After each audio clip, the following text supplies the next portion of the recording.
The Buddha said, if we could see the miracle of a single flower clearly, our whole life would change. The flower sermon was delivered near the end of Buddha's life.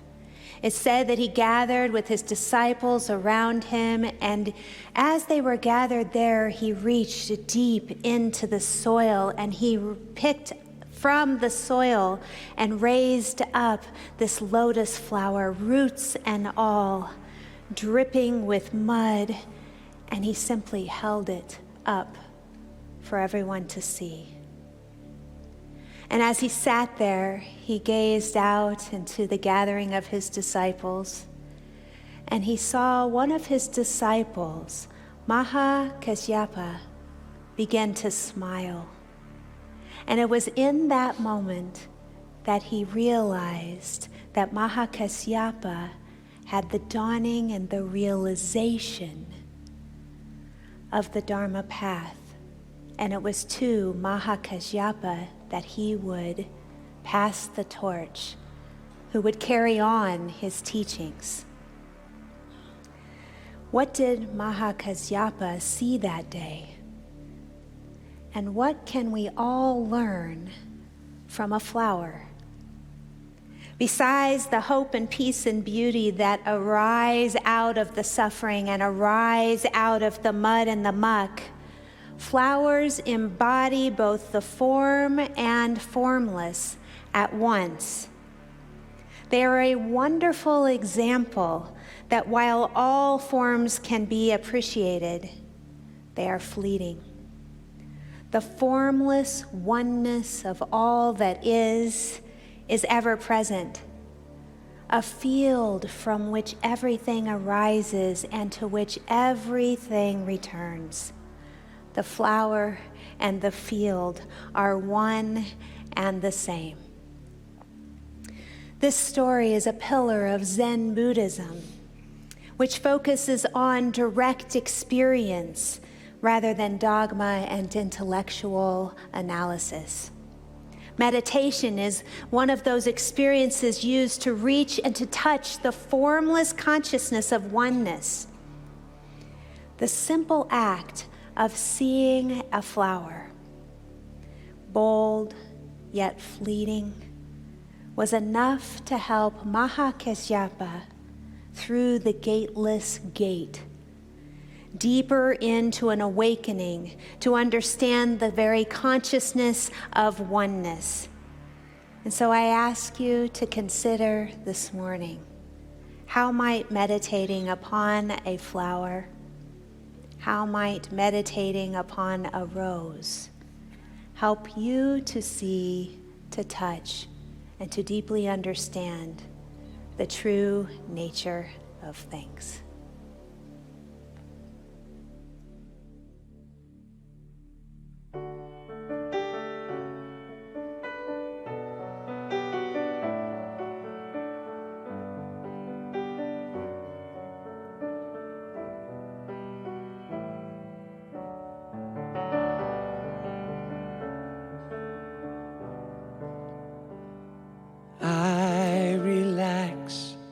From outer involvement into my inner haven of peace, I relax from outer involvement into my inner haven of peace. I relax from outer involvement into my inner haven of peace. I relax from outer involvement into my inner haven of peace.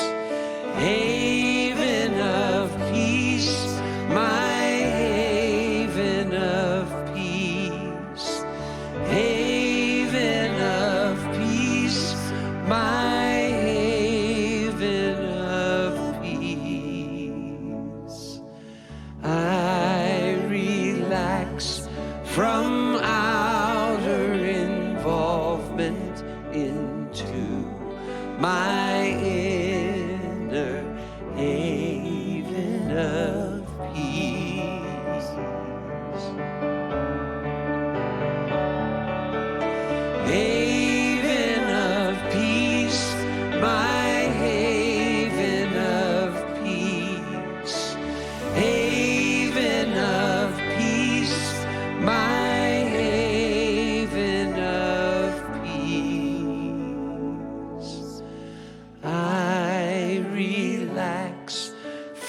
from outer involvement into my inner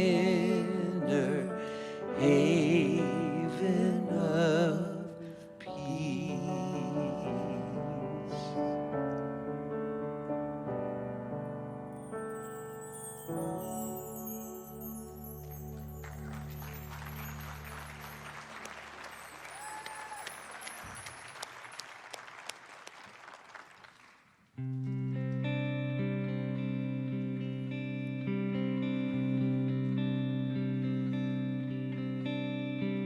Surely the presence of God is in this place. I can feel the mighty power and the grace. I can hear the rush of angel wings. I see glory on each face. Surely the presence of God is in this place.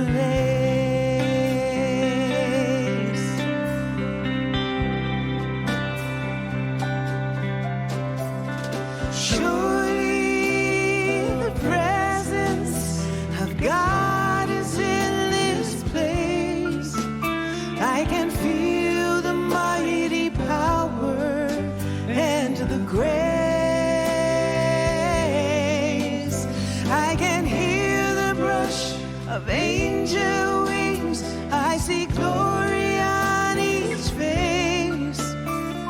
Surely the presence of God is in this place.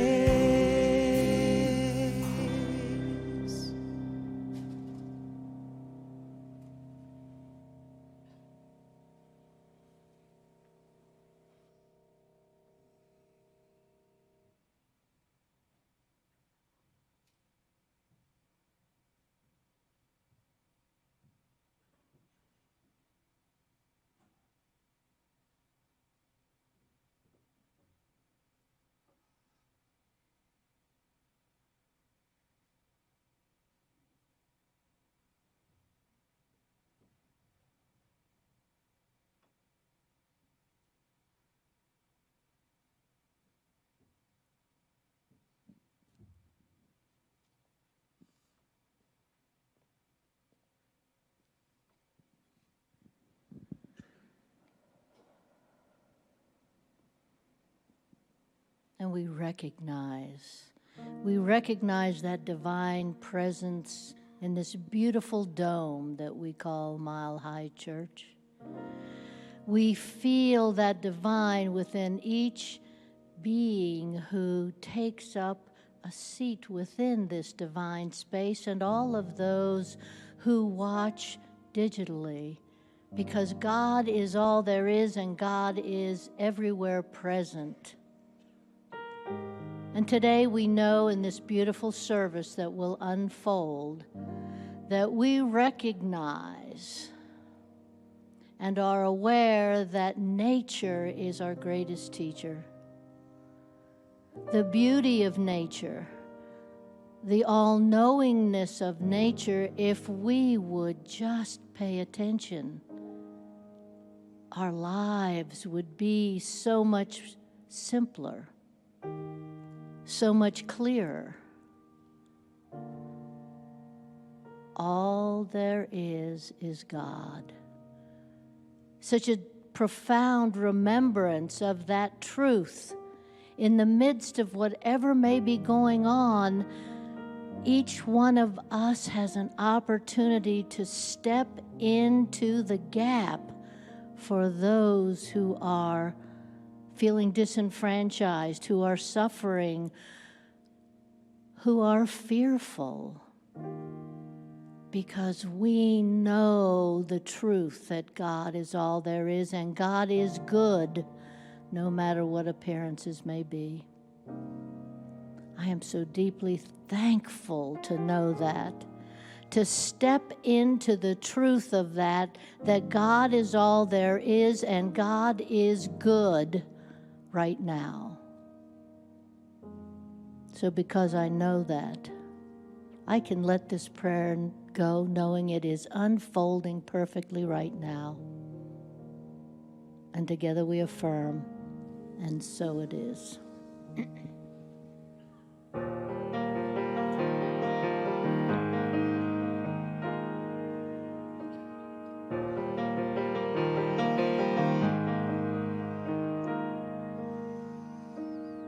As time has unfolded me, it has revealed to me life's nothing less than sublime. With every thought I make, every last breath I take, may I be gracious and kind. Love, I invite you to open up this heart of mine. Love, cover me, light any darkness. Love, cover me, right every wrong. Cause me to see love over hatred. Guide me to be faithful and strong. Love, cover me. Love, cover me.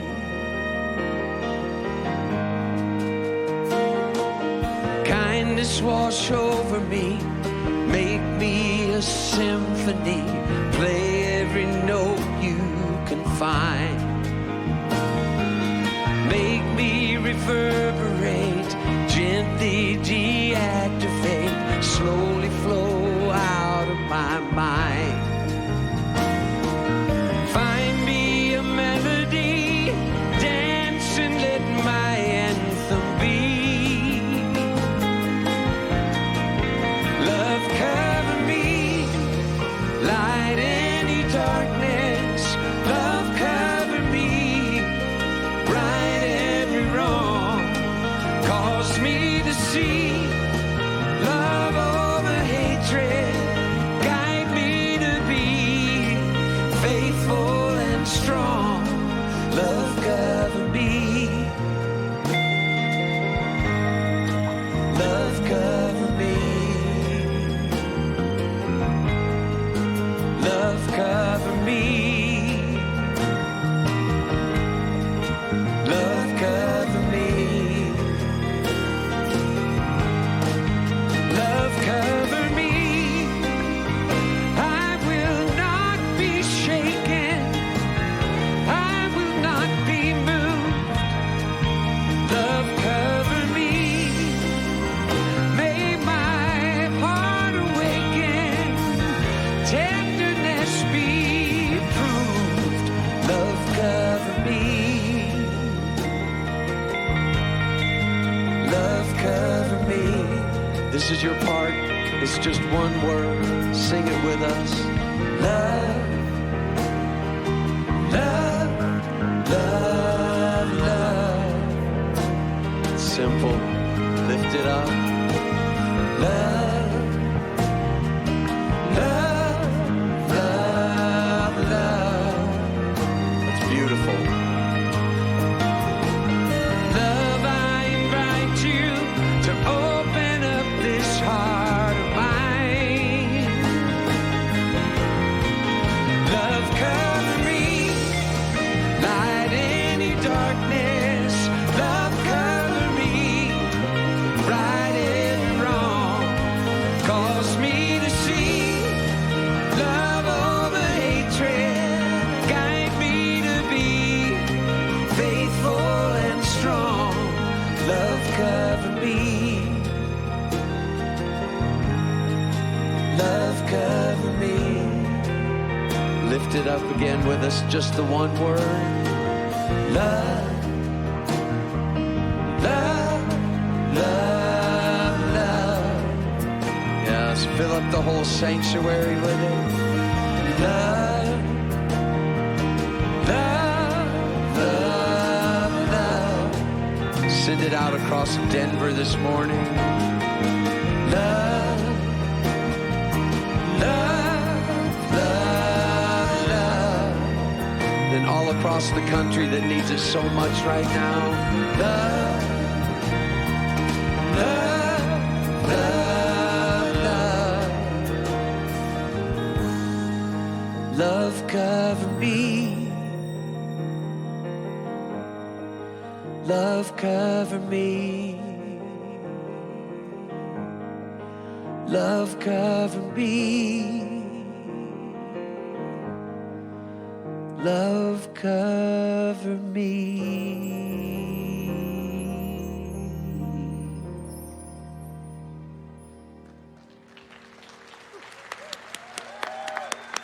Thank you so much. Aren't we blessed to have Gary Lynn Floyd here, everybody? Thank you so much for being here, my friend. We're so grateful for you. You want to know why we're even more blessed? He's coming back for Candlelight. With Laura Berman and this incredible band. How about Sting here, everybody? Yeah. Thank you, Randy, Bijou, Mike, Rob. Cheryl, Renee, and Cody Qualls might be here for Candlelight, too. It's going to be fantastic. We're mixing the service up today. Is that okay? Yeah. All right. Thank you for that permission.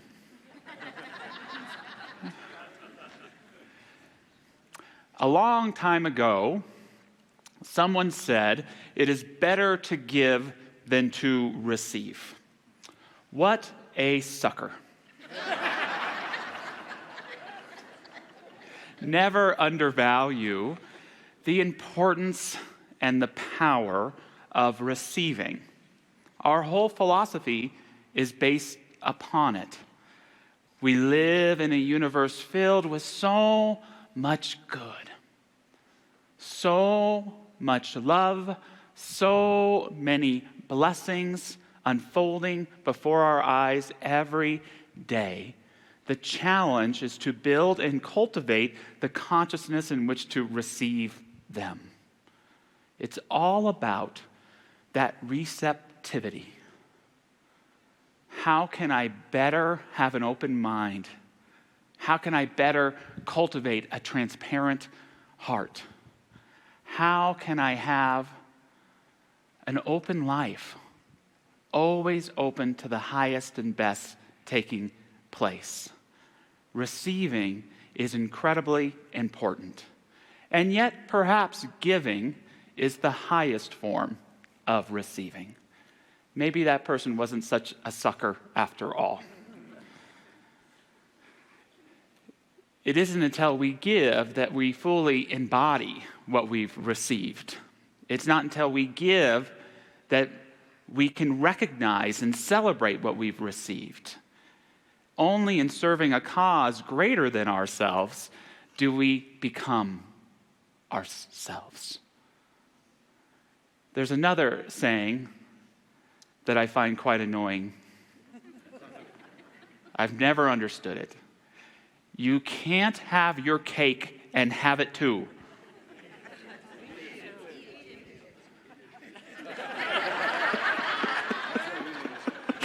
You can't have your cake and eat it too.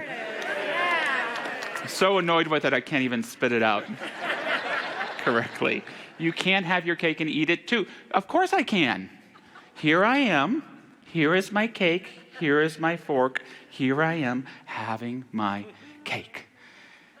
It took reading Ursula Le Guin to hear that probably the right way to say it is you can't have your cake and keep it.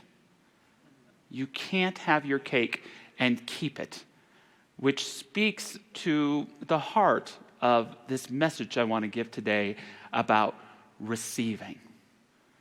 The importance of having the cake without trying to keep it. I have some issues with receiving. I still have those issues, but I'm more and more aware of them. The first goes back to that initial phrase, this idea that giving is better than receiving.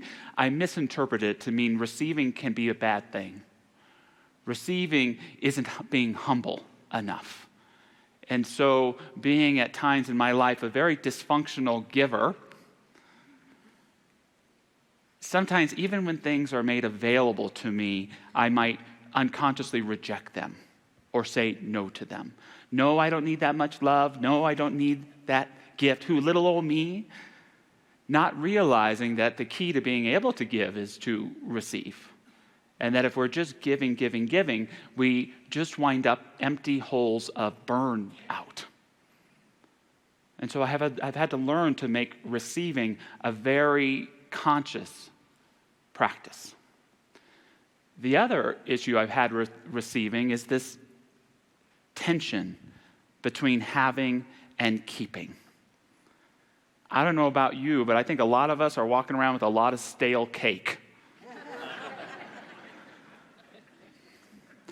Instead of fully experiencing and enjoying what is, we feel it slipping away and we start to panic. I can have my childhood, but I can't keep it. I can have my children, but I can't keep them. I can have love and joy and healing and deepening and growth and inspiration, but I cannot keep those relationships, those experiences. And yet, the richness still remains. I hope you get something out of my message today besides a hunger for a piece of cake. I quoted last month Julia Samuel, a quote about grief. She said, "We tend to think that grief begins with death, but really, grief begins the moment we sense something precious slipping away. Grief begins with love." And I think there can be good grief and unhealthy grief. Good grief is eating the cake of life, even knowing that last bite might be close, but still treating it like it's the first bite.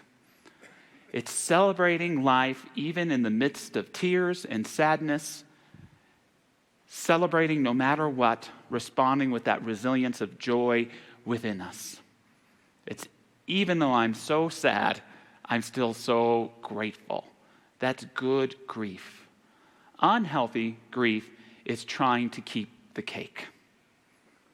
It's that unhealthy attachment that brings us away from the present moment and traps us in a kind of not now that has us on the outside looking in at our lives from a place of despair and loneliness and isolation, as opposed to stepping into this moment, the only place where we can give and receive, this moment right here and right now, to experience the fullness of love and of life.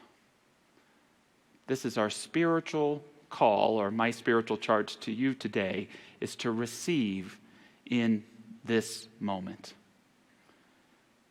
The Buddha talked about what he called a tamed heart and an untamed heart. Friends, the Buddha said, I know nothing which tends towards loss, as does an untamed heart. Indeed, the untamed heart tends towards loss.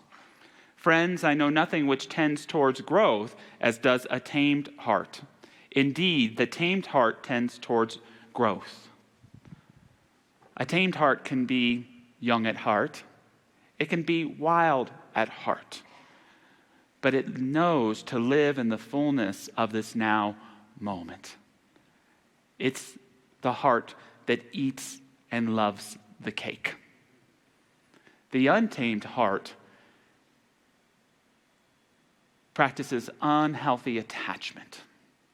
It clings. It is unwilling to accept that life is a process of constant change and growth. And if we try to hang on, we struggle. And we miss out on that experience of meaning and fulfillment. Ernest Holmes, our founder, he wrote this big book called The Science of Mind, and I'm willing to bet $1 that he only tells one story in it. And it's the following. There once was a man who was incredibly thirsty. And this man had a glass of water. And then this man continued to complain about how thirsty he was. End of story. What's missing in the story? Fulfillment. Having our thirst quenched. Being full. Do you know anyone in your life who lacks that fulfillment? Who walks around, even when they get what they want, complaining about not having what they want? They haven't yet cultivated that consciousness that's capable of having their real thirst quenched, of experiencing the whole of the moment in the whole of the now. That consciousness that can embrace and embody an experience of fulfillment.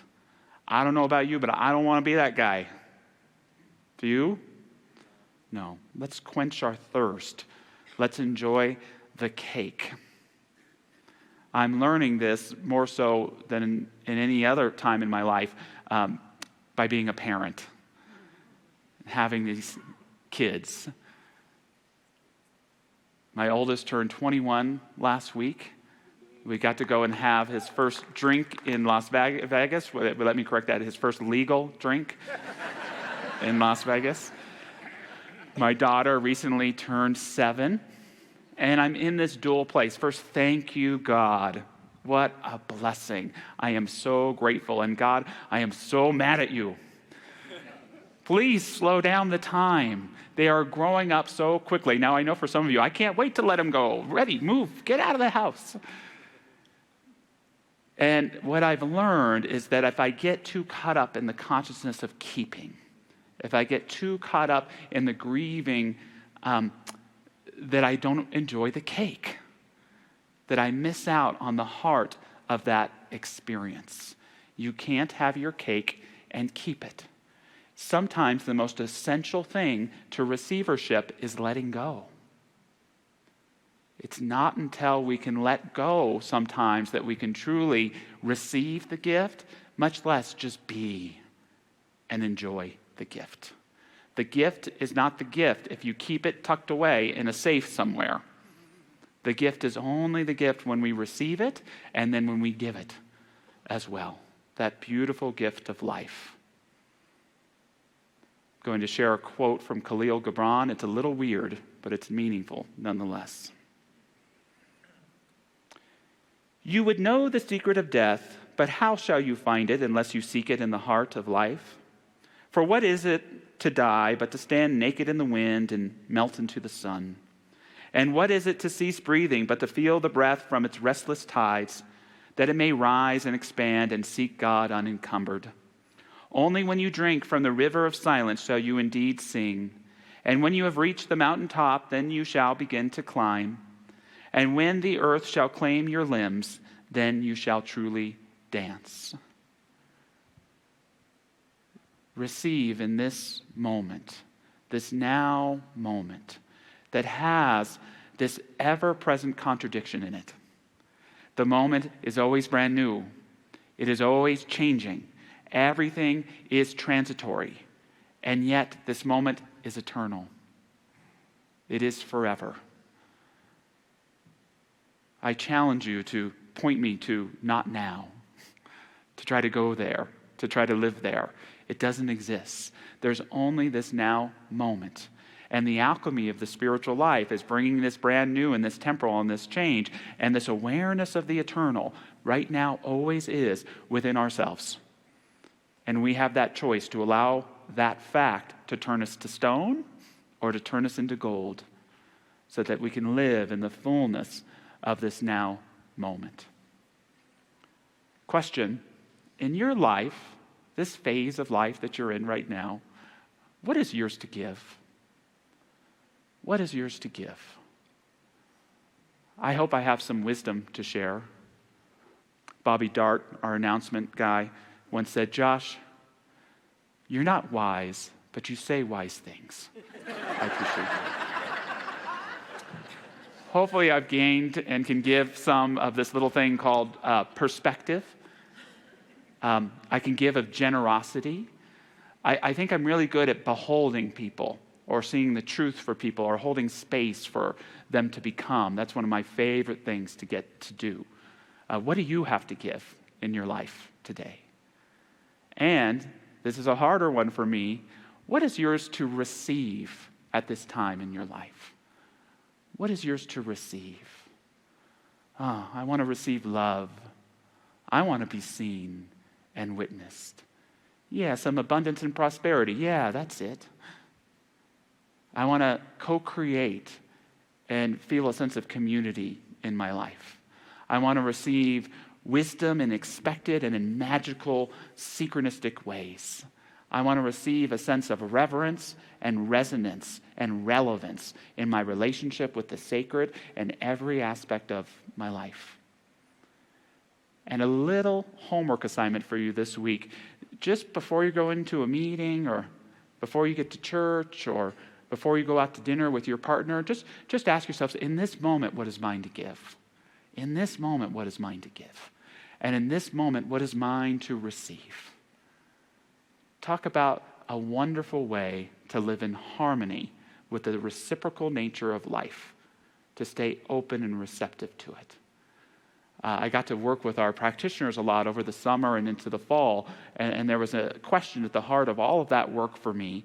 And the question was, who is the greater prayer practitioner? She who prays or she who asks for prayer? And I would hope that we would see the answer would be that they go together. Each and every one of you here is a practitioner, by the way. Some of us have licenses. The best practitioner is she who does wonderful healing and inspiring prayer, but just as much always knows what she is seeking prayer for. A lot of times we think we know what we want on the surface of our mind, but if you can daily take time to say, what is my prayer request just for this day?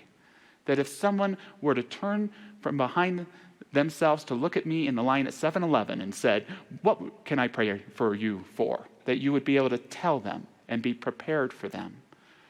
Because we know, whether we're conscious of it or not, we're always praying. We're always connected with that higher mind. So when we can clarify and not only give of our prayers for the things that we want and the people that we love, but to be open to receiving answered prayer through so many different means, we live in that greater receptivity of life. This moment is all that there is. It is ever changing, and yet at the same time, it is eternal and changeless.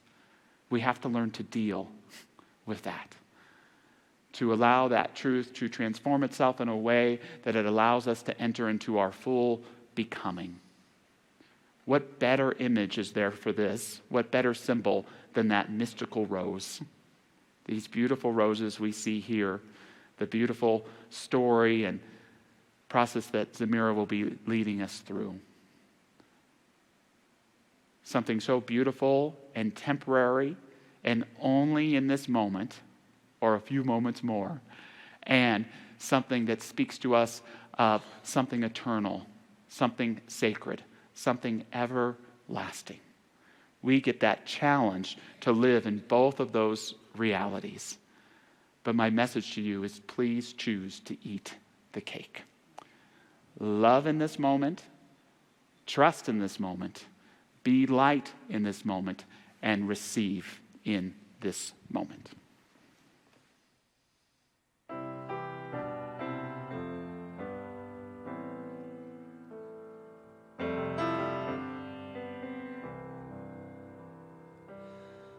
Loving Spirit dwells in me. This is my divinity. As within, so without. All I need is here and now. Where there's error, let me love. May I have no fear. All the power, all the glory, I surrender, let it be. Loving Spirit dwells in me, now and evermore. Loving Spirit dwells in me. This is my divinity. As within, so without.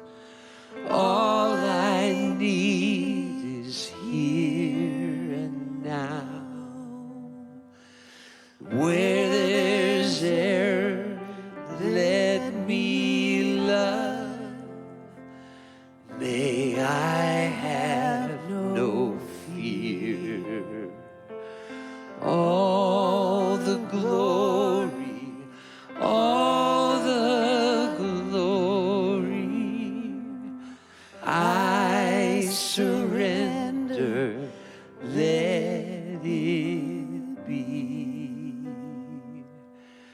Loving Spirit dwells in me, now and evermore.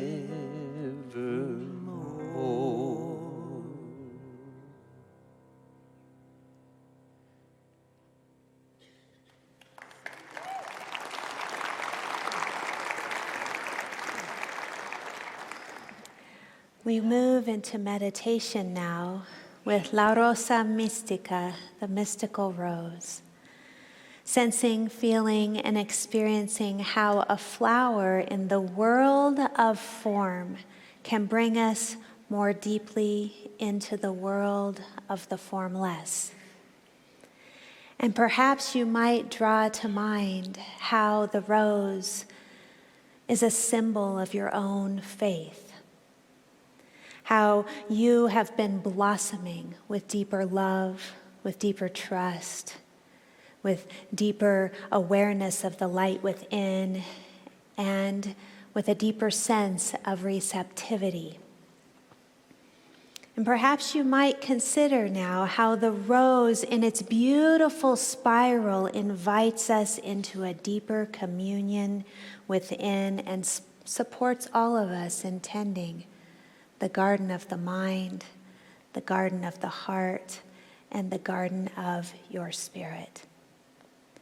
And so if you feel comfortable, I invite you to close your eyes and begin to draw your attention into your heart, into the center of your heart space. And as you begin to breathe, imagining that that breath is moving in and out through the very center of your heart.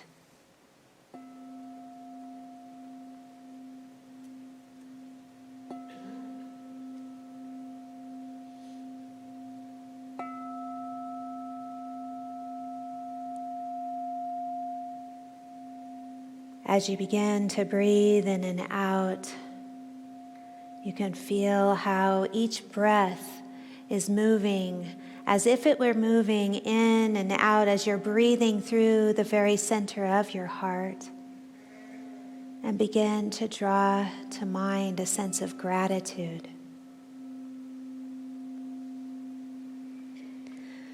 Drawing into your awareness all the blessings that are in your life right now, all that you are grateful for, and allow that gratitude to expand your heart connection.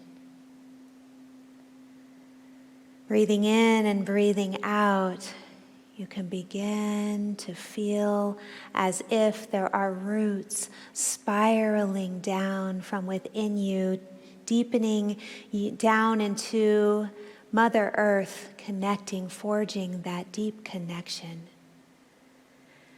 And as you consider Mother Earth, realize that this is a connection of both the physical body of form and also the spiritual essence of wisdom, both and.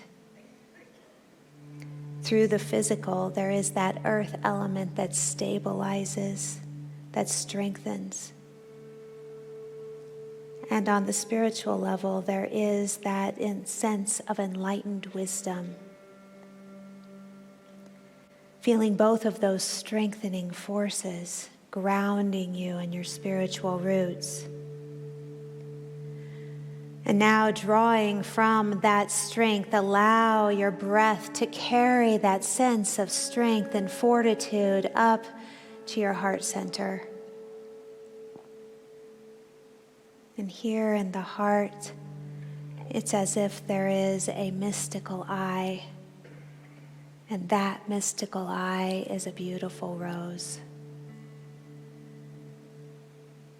It's a rose of divine light. It's a rose of divine beauty. And this rose is a symbol of your own spiritual heart. And you might notice that this rose has both the protective thorns and the supportive leaves. Both and. And it's a rose of radiant light. Each petal of this rose forms a circle of light. And perhaps consider that you are one of those petals. And that petal is you, your space in the room, your space in this world. You are both distinct and unique and individual, as well as you are connected to that greater whole. And around this sacred rose with these circles of light that interconnect us, that link us, you might notice that there is this vast web of interconnectedness, a vast web of light. And within this vast web of light, you can move your awareness from the personal to the interpersonal to the universal. Feeling that as we gather together in community, we are a global community of light. And in that awareness, we rest in this mystical rose. Here we are gathered together, much like plants surrounding the great one. Together we are a sacred forest. We are a sacred forest of introspection. Each one of us sharing and receiving life-affirming energies. Sharing them with each other, as well as with our greater ecosystem. And noticing too that at the very same time we are deeply rooted in the ground. The rose too grows out of the muds of life. You too grow out of the muds of life. And there is a simple beauty that arises out of the darkness. The eternal essence grows the rose. The eternal essence grows you. And so the rose reminds us of the formless, reminds us of the oneness, the ever-present spirit, the field from which everything arises and to which everything returns. The flower and the field are the same. So we rest in that field. And we rest in the silence. We rest in our connection to the one.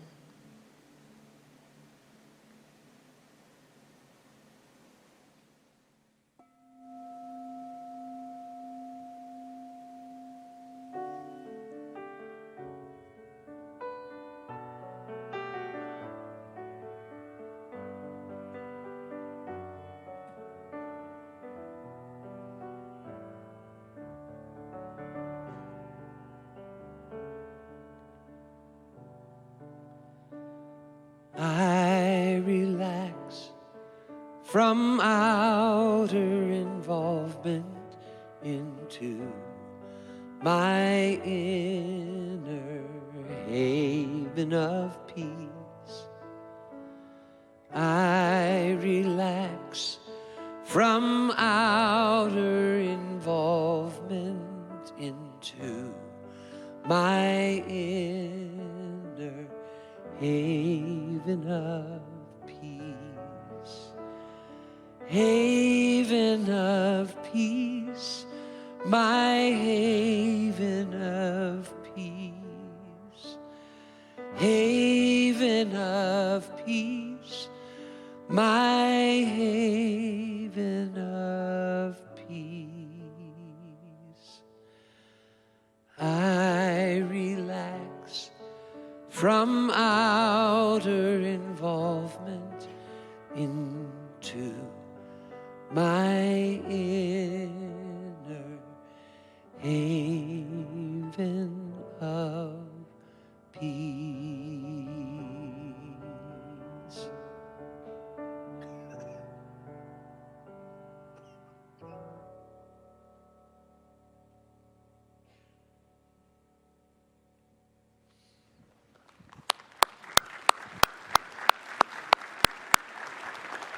Gary Lynn Floyd, thank you so much for being with us this week. So grateful for your ministry of music, all the ways that it expresses itself.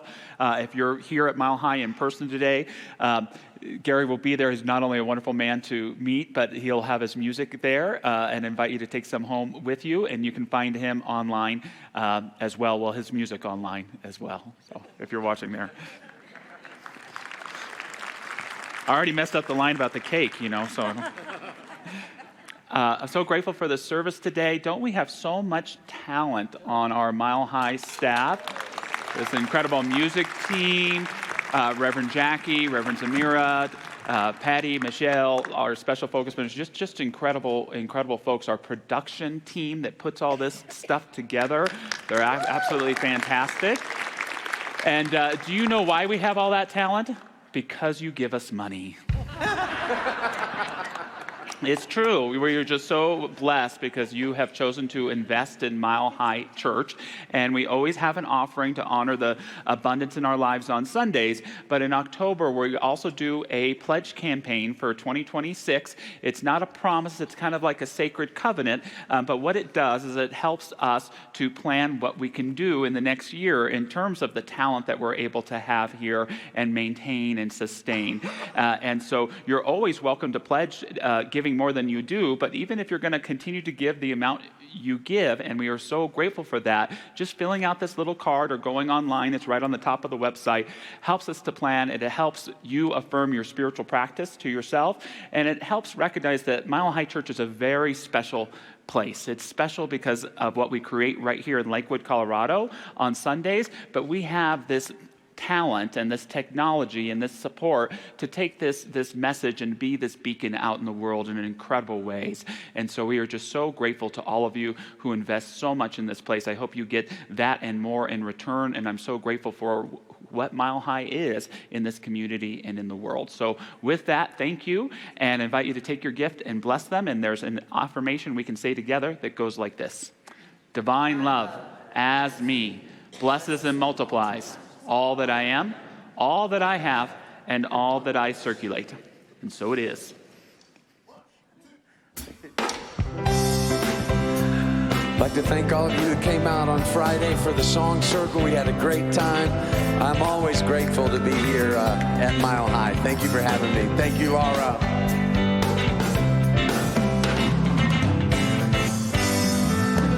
Sunshine, your eyes, dewdrops and dragonflies. You can sing this if you want. I'm so grateful I'm alive. I'm so grateful I'm alive. I'm so grateful I'm alive. It's easy, lift it up. I'm so grateful I'm alive. I'm so grateful I'm alive. I'm so grateful I'm alive. So grateful,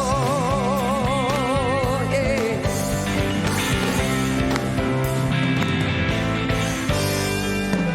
Your voice, waterfall, yeah.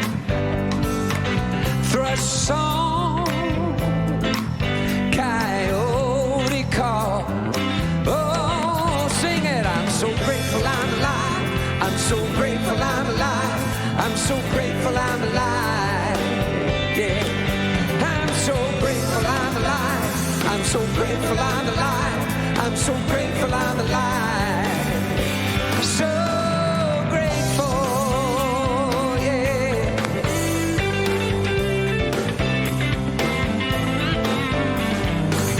Your hug, sweet kiss, yeah.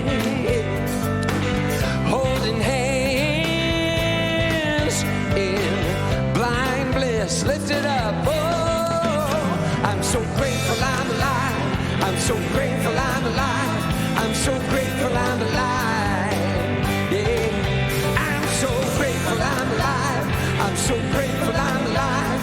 I'm so grateful I'm alive.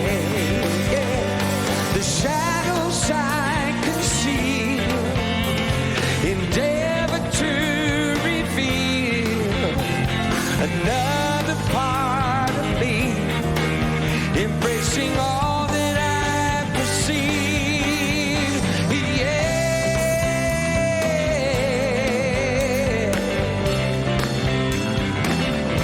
So grateful.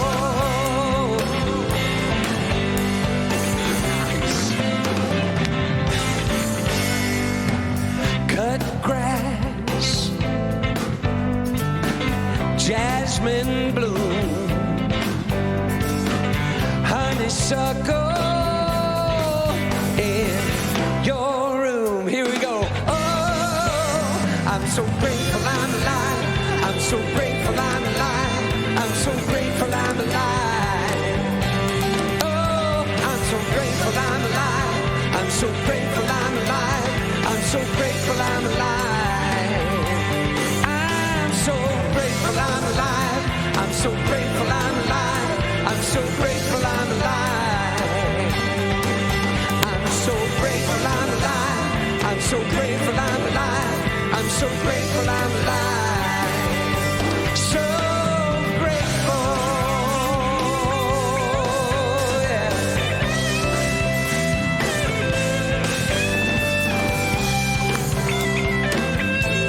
I'm so grateful.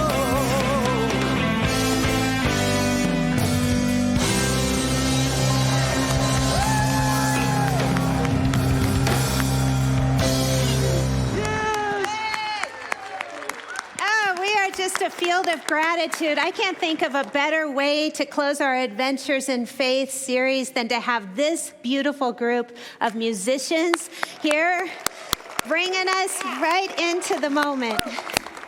Right into the moment. And speaking of love and grace and talent, I want to thank Josh Reeves too, because he's been a lot of vision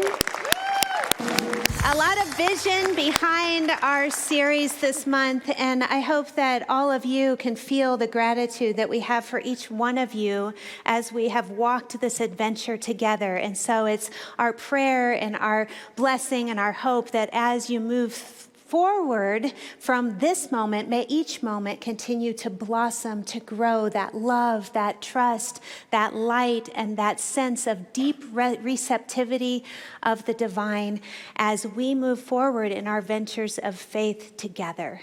And so with that, I want to turn it over to Jackie, who has an honoring of our guests for this month. Yes, Josh. I'm just laughing. We were going to be playful, so that was my playful attempt. We're so thankful for those of you, all of you, but for those of you who come to visit us for the first time. And we always acknowledge our first-timers, but the last Sunday of the month, we like to do a special acknowledgement for those of you who are here for the first time today, and those of you who are here for the first time this month. So if that is you and you're willing, either raise your hand or would you please stand up, because we have a special gift that you can only get at this time. So it's an affirmation card that our ministers made. This one says creative medium. It's about what we believe on these. And it says, I'm grateful for the law. The law of creation always works on my behalf. I think powerful and loving thoughts into it, and my life reflects this. So if you would stand and be recognized, our ushers will bring you a card. If you'd like to just raise your hand, that's fine. Thank you so much. Thank you, Jackie. Hey, we have a new members class next week, especially you who've been hanging around here for a long time and haven't joined. That class is for you. And Michelle mentioned in the opening announcements that there's a self-paced online version as well. So we're really grateful for that reinvention. Dia de los Muertos service this Wednesday. It's such a powerful service that you and Rocio Self are creating for us, Zamira, where you get to bring a picture of an ancestor and experience this incredible interfaith tradition. Is there anything more you want to tell us about it? Just that I hope that you'll join us this Wednesday. We will be at 7 p.m. in the vote, and it is a really sacred service where you can honor those who have passed on this year, those your ancestors in your life, or an ascended master. And we're going to light a candle together, and we have music that is in the tradition of the Mexican heritage. And Miguel Solavida and his wife will be bringing her traditional dance. And I hope you'll come and immerse in this sacred time as we honor those who have brought us to this moment in time. So join us. Thank you, Zamira. Lastly, our Make a Difference team is in force out there in the lobby handing out bags for our food drive. And if you have been reading the news, the Action Center needs food more than ever to help people in our community who may not have normal access to food that they normally do in the coming weeks. So please, it's a souvenir bag, but it's also there for you to go home, fill it up, or go to the store and fill it up and bring it back here so that we can help people who really need it right now in our local community. So thanks for everyone. I think you can give online and support of the guest services counters too. With that, if you'd like, let's stand and say a benediction together. Something wonderful is happening to me right now. Something wonderful is happening to me right now. It is this thing called cake. It's this thing called cake. Life is in my mind. Life is in my body. Life is in all that I do. Life is in my mind. Life is in my body. Life is in all that I do. I give thanks for it. I give thanks for it. And I accept it. And I accept it. Just the way that it is. Just the way that it is. And just the way that it is not. And just the way that it is not. Thank you, life. Thank you, life. There